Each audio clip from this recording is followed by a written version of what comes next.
Darjeeling site scene মানেই আপনারা শুনতে পাবেন 2 পয়েন্ট, 3 পয়েন্ট, 5 পয়েন্ট, 7 পয়েন্ট এবং মিক্স পয়েন্ট। এবং 2 পয়েন্টের মধ্যে আছে রক গার্ডেন এবং গঙ্গা মাইয়া, এবং 3 পয়েন্টের মধ্যে রয়েছে টাইগার হিল, ঘুম মনেস্ট্রি এবং বাতাসিয়া লুপ।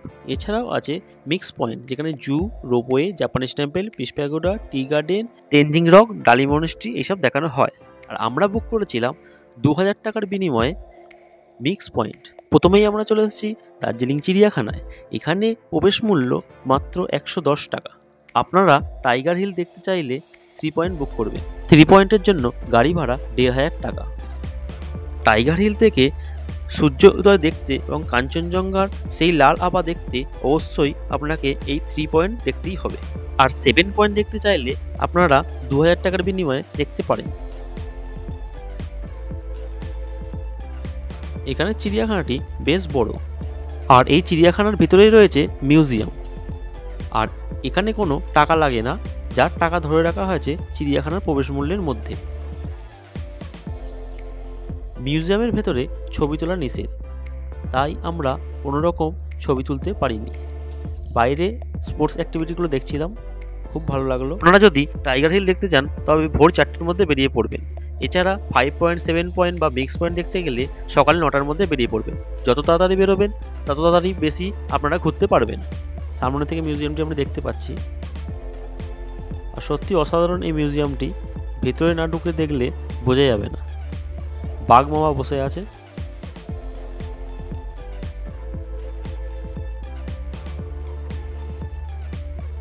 আর চিড়িয়াখানাটি দেখতে অনেকক্ষণ টাইম লাগবে।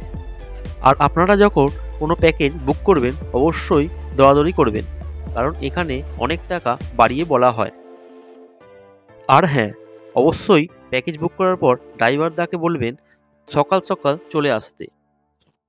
যত সকাল সকাল বেরোবেন তত বেশি আপনারা ঘুরতে পারবেন।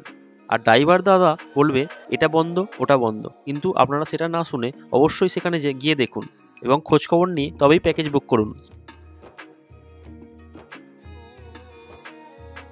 চিড়িয়াখানা দেখে এরপর আমরা চলে এলাম রঙ্গিত ভ্যালি টি গার্ডেনে।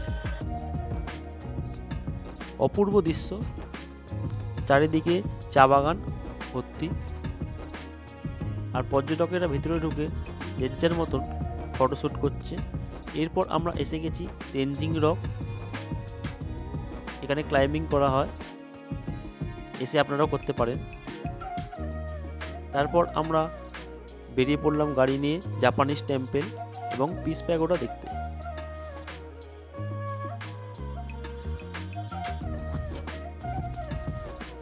সামনেই আমাদের কাছে এসে গেছে জাপানিজ টেম্পল, আর এর পাশেই সেই দূরে দেখা যাচ্ছে সাদা রঙের, ওটি হচ্ছে পিস প্যাগোডা। দুটি পাশাপাশি।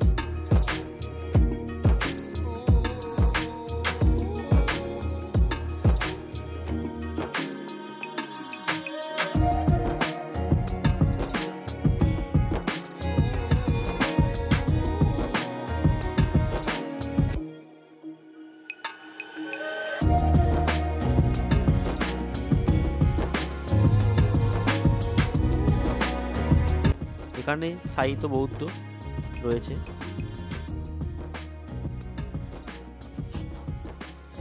এখানে একটি রয়েছে।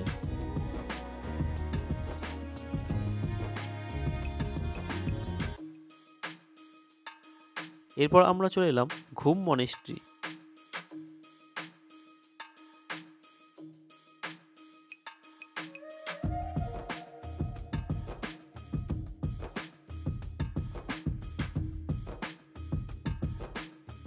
ঘুম মনেস্ট্রি দেখার পরে আমরা চলে এলাম বাতাসিয়া লুপ। এই বাতাসিয়া লুপ প্রবেশ করতে গেলে আপনাদের প্রবেশ মূল্য 50 টাকা। বাতাসিয়া লুপ হচ্ছে, এখানে টয় ট্রেনের বৃত্তাকার লাইন করা আছে। দার্জিলিংগামী টয় ট্রেন এক ধাক্কায় 140 ফুট নিচে নামতে পারে এই বৃত্তাকার লাইনের মাধ্যমে। আর এখান থেকে কাঞ্চনজঙ্ঘা সুস্পষ্ট দেখা যায় যদি আকাশ পরিষ্কার থাকে। টয় ট্রেন এক ধাক্কায় উপরে উঠতে পারবে না, অনেকটা উঁচু বলে এই বৃত্তাকার লাইন করে দেওয়া হয়েছিল, এবং এই লাইনের মধ্যখানেই পার্ক বানানো হয়েছে। এছাড়াও এর মধ্যে রয়েছে শহীদ তোরণ। গোর্খা শহীদদের এখানে একটি তোরণ বানানো রয়েছে। আমরা দেখতে পাচ্ছি বৃত্তাকার আকারে টয় ট্রেন ঘুরছে। এখানে কিছুক্ষণ স্টপেজ দিয়ে আবার রওনা দেবে এই টয় ট্রেন। এটি হচ্ছে শহীদ তোরণ।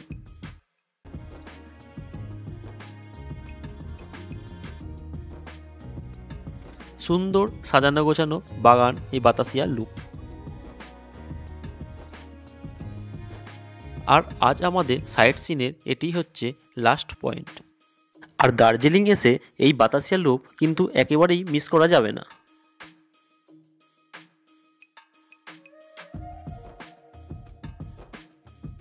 এই সেই হেরিটেজ টয় ট্রেন আমাদের দার্জিলিং।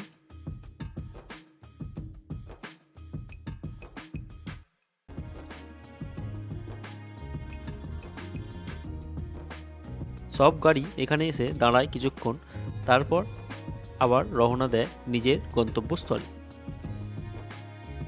আর আমাদের ভিডিও আপনাদের কেমন লাগছে তা অবশ্যই কমেন্টের মাধ্যমে জানান, এবং যদি ভালো লাগে অবশ্যই লাইক করবেন, এবং নতুন নতুন ভ্রমণ ভিডিও পেতে চ্যানেলটি অবশ্যই সাবস্ক্রাইব করবেন।